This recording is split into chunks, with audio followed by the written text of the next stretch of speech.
رحمة للمؤمنين ولا يزيد الظالمين إلا خسارا. وقال النبي صلى الله عليه وسلم: تركت فيكم أمرين لن تضلوا ما تمسكتم بهما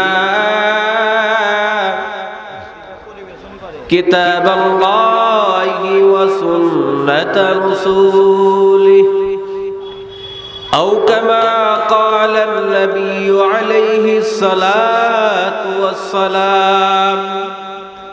صدق الله المولانا العظيم وصدق رسوله النبي الكريم. আমি কোরআন নাযিল করলাম মুমিনের জন্য রহমত। সুবহানাল্লাহ বলেন। জালেমদের জন্য ভয়ানক ক্ষতি, জালেমদের জন্য মুসিবত। কাদের জন্য মুসিবত? আর মুমিনের জন্য রহমত। এই কোরআন আবু বকরের জন্য রহমত না মুসিবত? রহমত। আবু লাহাবের জন্য মুসিবত। কেমন আবু বকরের জন্য রহমত, ওমরের জন্য এই কোরআন রহমত, আলীর জন্য রহমত, উসমানের জন্য রহমত, নবী আলাইহিস সালামের ওয়াক্কালি সাহাবীর জন্য এই কোরআন আল্লাহর রহমত। এবং কিয়ামত পর্যন্ত যত মুমিন দুনিয়াতে আসবে প্রত্যেকটা মুমিনের জন্য এই কোরআন রহমত। সুবহানাল্লাহ বলে। ওয়ানাজিলু মিনাল কুরআন, আমি কোরআন নাযিল করলাম মুমিনের রহমত, মুমিনের ঔষধ, জালেমদের জন্য মুসিবত। এই কোরআন মুমিনের জন্য রহমত, মুমিনের জন্য শিফা, ঔষধ। এবং তোমার জ্বর হয়, ঠান্ডা হয়, তোমার পেট ব্যথা, মাথা ব্যথা সারে না। যেমন তোমার তোমরাও ডাক্তারের কাছে দুর্বাজের যাও, দুর্বে যদি না হয় শেরপুরে যায়, শেরপুরে যদি না হয় বগুড়ায় চলে যায়। তেমনি মুমিন তোমার লোক আছে, ঈমানের লোক। তোমার ঈমানের ভিতরে হিংসা আছে এবং তোমার ঈমানের ভিতরে অহংকার, তাকাব্বুর, রিয়া, হাসাদের অভাব নাই। ওই ঈমানকে পরিশুদ্ধ করো। আর ঈমানকে পরিশুদ্ধ করার জন্য লাগবে আল কোরআন। যালিকাল কিতাবু লা রাইবা ফীহি হুদাল লিল মুত্তাকিন।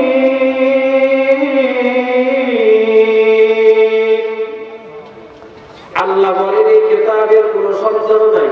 আছে নাকি? কথা বলেন। এই কিতাবকে যদি সন্দেহ করেন ঈমান থাকবে, ঈমান চলে যাবে। এই কিতাবের কোনো সন্দেহ নাই। এই কিতাবকে নাযিল করেছেন, কথার জবাব দেন। আল্লাহ নাযিল করেছেন। আল্লাহ নাযিল করার পর বলেন এই কিতাবের কোনো সন্দেহ নাই। দুনিয়াতে যত বইওয়ালা যারা বই লিখেছে, প্রত্যেকটা বইয়ের ভিতরে লেখা যে যদি কোনো ভুল হয়ে থাকে ধরিয়ে দেন, সংশোধন করে দিব। কিন্তু দুনিয়াতে একটাই কিতাব, যেই কিতাবের শুরুতেই আল্লাহ বলে যালিকাল কিতাবু লা রাইবা ফীহি, এই কিতাবের মধ্যে কোনো সন্দেহ নাই। আছে নাকি? এই কিতাবের কোনো সন্দেহ নাই। আল্লাহ রাব্বুল আলামিন শুরুতেই বলে দিয়েছেন আর মুত্তাকিনদের জন্য হেদায়েতের পথে সেই কিতাব। এই কিতাবের কত দাম জানেন? মক্কায় কিতাবটা নাযিল হইল, মক্কার দাম কম না বেশি? ধরে বলেন বেশি। মক্কায় যদি এত দাম হয়, আপনার বাড়ির পাশে মাদ্রাসা, কোরআনওয়ালা ছাত্রদের মূল্য নাই? ধরে বলেন, কথা বলেন, মূল্য নাই? মূল্য আছে। এই কিতাবের এত পাওয়ার, এই কিতাবের এত মর্যাদা। ও ভাই, এই কিতাব যদি কেউ পড়তে জানে না, কোরআন পড়তে জানে না, যদি কোরআনটাকে হাতে নিয়ে আফসোস করে বলে হাযা কালামু রাব্বি, হাযা কালামু রাব্বি, এটাই তো আমার আল্লাহর কালাম, আল্লাহ রাব্বুল আলামিন তার জিন্দেগির গুনাহগুলোকে মাফ করে দিবেন। কিতাবের কোরআনের এত ভার, এই কোরআনের এত দাম। কোরআনের দাম কত? বলে এই কোরআন একটি আয়াতে কারিমা, একটা হরফ পড়বে তো 10টা নেকি আল্লাহ সওয়াব দান করবেন। কয় নেকি? 10 নেকি আল্লাহ দান করবেন। 10 নেকি, যত আয়াত পড়বেন তত 10।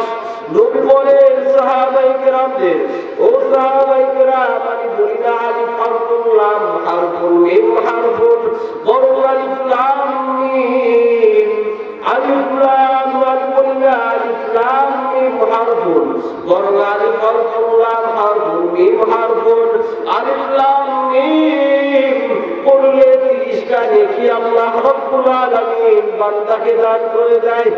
সুবহানাল্লাহ বলে বলেন।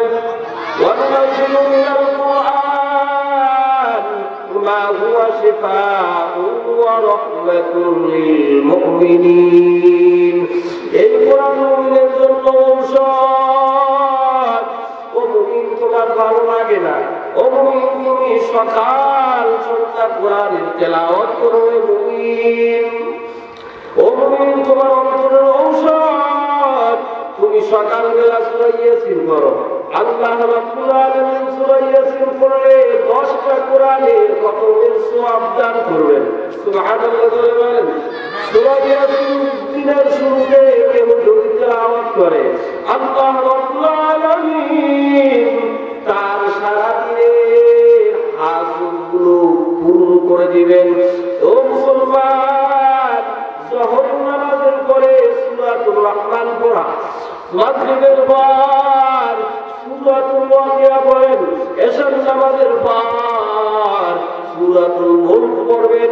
এইভাবে কোরআনের তিলাওয়াত করতে থাকুন। এক সাহাবী নবীকে বললেন, ইয়া রাসূলুল্লাহ, অন্তর পরিষ্কার করার জন্য সবচাইতে দামি আমল কি? নবী বললেন, ও সাহাবী, সবচাইতে দামি আমল, দামি জিনিস হলো কবরকে স্মরণ করো এবং কোরআনের তেলাওয়াত বেশি বেশি করো। তাহলে কবরটা পরিপূর্ণ পরিষ্কার হয়ে যাবে। আমাদের কবরের ভিতরে রোগ আছে না? আমাদের কবরের ভিতরে রোগ ভরা। এই রোগকে দূর করার জন্য একমাত্র তেলাওয়াত হবে কোরআনের। এই কোরআন কেমন দামি কোরআন? বলে যে কোরআন কাঠের সাথে লাগলে কাঠটা পর্যন্ত দামি হয়ে যায়, কাঠটার নাম রেহান হয়ে যায়। কি নাম হয়? রেহান। এই কোরআন কাপড়ের সাথে লাগলে ওই কাপড়টা দাম হয়ে যায়, কাপড়টাও দামি হয়ে যায়। কথা বলতে এই কোরআন যদি কোন মানুষের উপর, আমরা যে মানুষের কোরআনটাকে হেফাজত করবে, কোরআনটা শিখবে, আল্লাহ রাব্বুল আলামিন ওই মানুষকে দামি বানায়া দিবে। সুবহানাল্লাহ বলেন।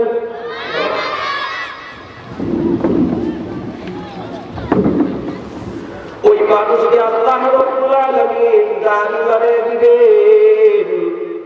কেমন দাড়ি? قال النبي صلى الله عليه وسلم فضل العالم على العابد كفضل على أدناكم। নবী বলেন, ও সাহাবায়ে কেরাম, তোমাদের কাছে আমি নবীর মর্তবা যত বড়, আবেদের চাইতে একজন আলেমের মর্যাদা তত বড়। ও সাহাবীগণ, ওই যে ফিতনা ফাসাদের জামানায় আমার ওয়ারিস ইন্নামুল উলামা ওয়ারাসাতুল আম্বিয়া, ওলামায়ে কেরামের এত দাম যে বনি ইসরাঈলের নবী বরাবর এক একজন নবীর উম্মতের একজন আলেমের মর্যাদা হবে। ওই বনি ইসরাঈলের এক একজন নবী বরাবর মর্যাদা। সুবহানাল্লাহ। কিসের কারণে? কোরআনের কারণে। এই কোরআনের কারণে বহু নবী পর্যন্ত আমাদের নবীর সুপারিশ ছাড়া জান্নাতে যাবে না। সুপারিশ হবে আমার নবী, আপনার নবী এবং আল্লাহ পাকের কালাম। তাহলে এই কোরআনের কত মর্যাদা! সেই কোরআনের মাহফিলে আপনারা এসে খুশি যাবে না? এই মাদ্রাসার উদ্যোগে মাহফিল, মাদ্রাসা আপনাদের গ্রামে আছে, খুশি যাবে না? আলহামদুলিল্লাহ। এক সাহাবী হযরত তুফাইল ইবনে আমর আদ-দাওসী, নাম শুনছেন? তুফাইল ইবনে আমর রাদিয়াল্লাহু তাআলা আনহু বিখ্যাত একজন সাহাবী। তুফাইল রাদিয়াল্লাহু তাআলা আনহু এত ভাষার পণ্ডিত, তিনি কবি ছিলেন, ভাষা রচনা করতে পারতেন, তিনি সাহিত্যিক ছিলেন। তুফাইল রাদিয়াল্লাহু তাআলা আনহু মক্কার জমিনে আসার পর বেঈমানের দলগুলো, কুরাইশ বংশের বেঈমানের দলগুলো তুফাইল রাদিয়াল্লাহু তাআলা আনহুকে বললেন, ও তুফাইল, মক্কার জমিনে একজন পাগলের আবির্ভাব হয়েছে। নাউজুবিল্লাহ বলে বলেন, ও তুফাইল, একজন যুবকের আবির্ভাব হয়েছে, একজন পাগলের আবির্ভাব হয়েছে। তুফাইল, খবরদার তুমি ওই পাগলের কাছে যেও না, খবরদার ওই যে আব্দুল্লাহর ছেলে মুহাম্মদ, তার কাছে কখনোই যেও না। আব্দুল্লাহর ছেলে মুহাম্মদ পাগল, আব্দুল্লাহর ছেলে মুহাম্মদ বড়, আব্দুল্লাহর ছেলে মুহাম্মদ জাদুকর। ওই দিন থেকে তুফাইল রাদিয়াল্লাহু তাআলা আর ভেরে না, কানের ভিতরে তুলা লাগাইয়া ঘুরতে হঠাৎ একদিন খানা কাবার পাশে নবী আলাইহিস সালাতু ওয়াস সালাম নামাজ পড়তেছেন। ওই সময় তুফাইল রাদিয়াল্লাহু তাআলা পাশ দিয়ে হেঁটে যায়। হঠাৎ করে আল্লাহ রাব্বুল আলামিন কানের ভিতরে ঢুকিয়ে দিয়েছে কোরআনের আয়াত। সুবহানাল্লাহ বলেন। নবী বলতেছিলেন, বিসমিল্লাহির রাহমানির রহিম, কুল হুয়াল্লাহু আহাদ, আল্লাহুস সামাদ, লাম ইয়ালিদ ওয়া লাম ইউলাদ ওয়া লাম ইয়াকুল লাহু কুফুয়ান আহাদ। আমার প্রিয় নবী পড়তেছিলেন সূরাতুল ইখলাস। ওই সময় তুফাইল রাদিয়াল্লাহু তাআলা কানের ভিতরে আওয়াজ ঢুকে গেল। তুফাইল রাদিয়াল্লাহু তাআলা চিন্তা করলেন, আমাকে তো মক্কার বেঈমানের বড় বেঈমানের লিডাররা বলেছিল যে সে নাকি বড় কবি, সাহিত্যিক, জাদুকর, কিন্তু এই কথাগুলো তো কোনো কবির কথা নয়, এই কথাগুলো কোনো জাদুকরের কথা নয়, এই কথাগুলো আসমানি আওয়াজ, এই কথাগুলো আসমানের আওয়াজ। তোফাইল রাদিয়াল্লাহু তাআলা তার মনটাকে স্থির রাখতে পারে না। নবী আলাইহিস সালামের পিছে পিছে রওনা দিয়ে নবীর বাড়ি পর্যন্ত গেলেন। গিয়ে বললেন, ইয়া রাসূলুল্লাহ, ইয়া হাবিবাল্লাহ, আপনি ওই খাবারটা আমার পাশে কি যেন বলতেছিলেন, এটা এত মজা লাগতেছিল গো নবী, এই আয়াতগুলো আপনি আবার পড়ে শোনায়া দেন। নবী আলাইহিস সালাতু ওয়াস সালাম আবারও তুফাইল ইবনে আমর রাদিয়াল্লাহু তাআলা আনহুকে সূরাতুল ইখলাস পড়ে শোনায়া দিলেন। ওই সূরাতুল ইখলাস শোনার পর হযরত তুফাইল রাদিয়াল্লাহু তাআলা বললেন, ইয়া রাসূলুল্লাহ, ইয়া হাবিবাল্লাহ, আল্লাহ তাড়াতাড়ি আপনি আমাকে মুসলমান বানাইয়া দেন গো নবী। সুবহানাল্লাহ জোরে বলেন।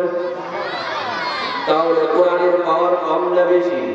এই কোরআনের কারণে আল্লাহ রাব্বুল আলামিন মাইয়াহদিল্লাহু ফালা মুদিল্লা লাহু, এই কোরআনের কারণে আল্লাহ রাব্বুল আলামিন বহু মানুষকে হিদায়াত দান করেছেন, বহু মানুষ জান্নাতি হয়ে গেছে। সুবহানাল্লাহ জোরে বলেন। আবার বহু মানুষ এই কোরআনের কারণে জাহান্নামে যাবে, জাহান্নামী হয়ে গেছে। উদাহরণ তাসলিমা নাসরিন ডাক্তার হওয়ার পর বাংলাদেশের একজন মহিলা তাসলিমা নাসরিন, নাম শুনছেন? এই তাসলিমা নাসরিন ডাক্তার হওয়ার পর বাংলাদেশটা শুধু অন্য দেশের লেখাপড়া শেষ করার পর চিন্তা করে, আমি এত লেখাপড়া করলাম, তাহলে কোরআনটাকে একটু পড়ি। কোরআনটা একটু পড়া শুরু করলেন। কিছুদিন পর কোরআন পড়তে পড়তে বলে ফেললেন, আল্লাহ বড় জালিম। নাউজুবিল্লাহ বলেন। কেন? তার ওই পথটা ভালো লাগে নাই। ওই তাসলিমা নাসরিনের বক্তব্য ছিল, আমার পেট আমার সন্তান হবে, আমি যাকে দিয়ে ইচ্ছে তাকে দিয়ে সন্তান নিতে পারি। নাউজুবিল্লাহ বলেন। যে তাসলিমা নাসরিন আল্লাহর বিরুদ্ধে কথা লিখছিল, পর্দার বিরুদ্ধে কথা লিখছিল, ওই তাসলিমা নাসরিন ওই পর্দা নিয়ে দেশ থেকে ভাগতে হয়েছে। ঠিক কিনা জোরে বলেন। লিল্লাহি তাকবীর। এই কোরআনের কারণে শিবচন্দ্র মহারাজ, ভারতের একজন ব্যক্তির নাম ছিল শিবচন্দ্র মহারাজ। কোরআনের কারণে আল্লাহ রাব্বুল আলামিন তাকে এত মর্তবা দিলেন। এই শিবচন্দ্র মহারাজ একবার চিন্তা করলো, আমি এত বাঁচার প্রবৃত্তি অর্জন করলাম, এখন আমি দেখি মুসলমানদের কোরআনকে একটু রিসার্চ করে দেখি আর ভেতরে আসলে কি আছে। মুসলমানদের কোরআনকে ভুল করতে গিয়ে শিবচন্দ্র মহারাজ তার নিজের ভুলটাই, জীবনের ভুলটা ধরা পড়ে গেল। সে মুসলমান হয়ে গেল। সে শুধু ইন্ডিয়াতে নয়, ভারতে নয়, বাংলাদেশে এসেও সে দ্বীনের দায়ী হিসেবে কাজ করেছে। গোষ্ঠীগুলো ওই ভারতে তাকে থাকতে দেয় নাই। তার শেষ নামটা হয়েছিল ইসলামুল হক। কোরআনের কারণে আল্লাহ নাম বৃদ্ধি করে দিয়েছে। আর একটা ছোট্ট ঘটনা বলে শেষ করে দিব, 5 মিনিট। হযরতে হাসান বসরি রাহমাতুল্লাহি আলাইহি, এই হাসান বসরি রাহমাতুল্লাহি আলাইহি জামানায় একজন বহু বড় বুজুর্গ ব্যক্তির নাম ছিল আবু বাশার। এই আবু বাশার কিন্তু আগে মদ্যপান করত। মদ পান করতো, জুয়া খেলতো। আবুল বাশার হাফিজ রাহমাতুল্লাহি আলাইহি একদিন ক্লাবে যাওয়ার সময় দেখে রাস্তার মধ্যে একটা কাগজের টুকরা পড়ে আছে। কাগজের টুকরাটা উঠিয়ে নিয়ে দেখে কাগজের টুকরার উপরে লেখা, আরবি লেখা, কোরআনের আয়াত দেখা যায়, কিন্তু সে চিনতে পারে না, কোরআনের কালিমের তেলাওয়াত পারে না। তার মাকে গিয়ে বলল, মা এই কাগজটা আপনি তাকের ভিতরে রেখে দেন। তাকে ধরে রেখে দিয়েছে, একটু আগে চলে গেল। করতে করতে করতে করতে বেহুশ অবস্থায়, এই অবস্থায় হযরতে হাসান বসরি রাহমাতুল্লাহি আলাইহি আল্লাহ রাব্বুল আলামিন ইলহাম দিচ্ছেন, হাসান এমন জায়গায় ক্লাবে সেখানে যাও, আমার একজন নিয়ে কামেল, সে মদ পান করে বেহুশ অবস্থায় আছে, যাও তুমি তাকে আমার তাওহীদের দাওয়াত দিয়ে দাও। হাসান বসরি রাহমাতুল্লাহি আলাইহি চিন্তা করে, হাসান বসরি রাহমাতুল্লাহি আলাইহি চিন্তা করে, মদ পান করে বেহুশ সে আমার আউলিয়া হয় কেমনে, সে আমার আল্লাহর বন্ধু হয় কেমনে? হাসান বসরি রাহমাতুল্লাহি আলাইহি ক্লাবের মধ্যে ঢুকলেন, ঢুকিয়ে বলতেছেন, তোমাদের মধ্যে আবুল বাশারকে সকলেই জ্ঞান, সকলেই আজি হয়ে গেল। এই খারাপ জায়গা যেখানে মদ পান করা হয় ক্লাব, এখানে জামানার শ্রেষ্ঠ ইমাম হাসান বসরি এখানে কেন আসলো, এত রাত্রে কেন সে এখানে আসলো, ব্যাপার। হাসান বসরি রাহমাতুল্লাহি আলাইহি দেখিয়ে দেয়, ওই যে দেখে আবুল বাশার, সে মদ পান করে বেহুশ। আবুল বাশারের কাছে গিয়ে মাথায় হাত দিয়ে আল্লাহ নবী হাসান বসরি রাহমাতুল্লাহি আলাইহি বলে, ও আবুল বাশার, তুমি আজকে এমন কি ভালো কাজ করেছো যে কাজের জন্য আল্লাহ নিজে তোমাকে তাওহীদের দাওয়াত দিতে বলেছে?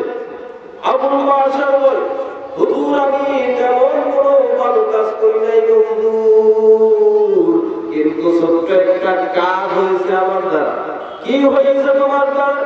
বলে, আমি যখন রাস্তা দিয়ে ক্লাবের দিকে আসতেছিলাম, একটা কাগজের টুকরা আরবি লেখা, সেটাকে আমি যত্ন করে মার কাছে রেখে দিয়ে আসছি।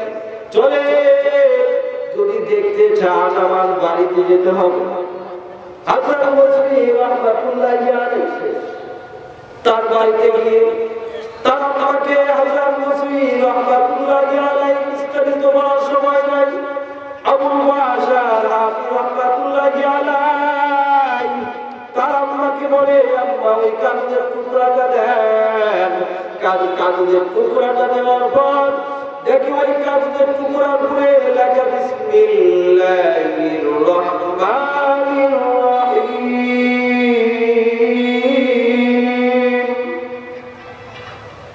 আল্লাহ রাব্বুল আলামিন কোরআনের জন্য বহু হাজার মানুষকে দানি বানিয়ে দিয়েছেন, আবার এই কোরআনের কারণে বহু মানুষকে লাঞ্ছনা করেছেন। এই জন্য কোরআনের হেফাজত করব, কোরআনের মাদ্রাসাকে মহব্বত করব, কোরআনের আলেমদেরকে শ্রদ্ধা করব, কোরআনের আলেমদেরকে তাজিম করব, করব তো ইনশাআল্লাহ।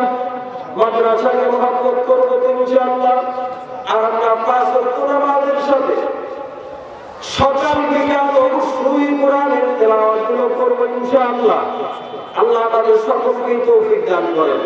সকলেই বলেন আমিন। আখির দাওয়ানা আলহামদুলিল্লাহি রাব্বিল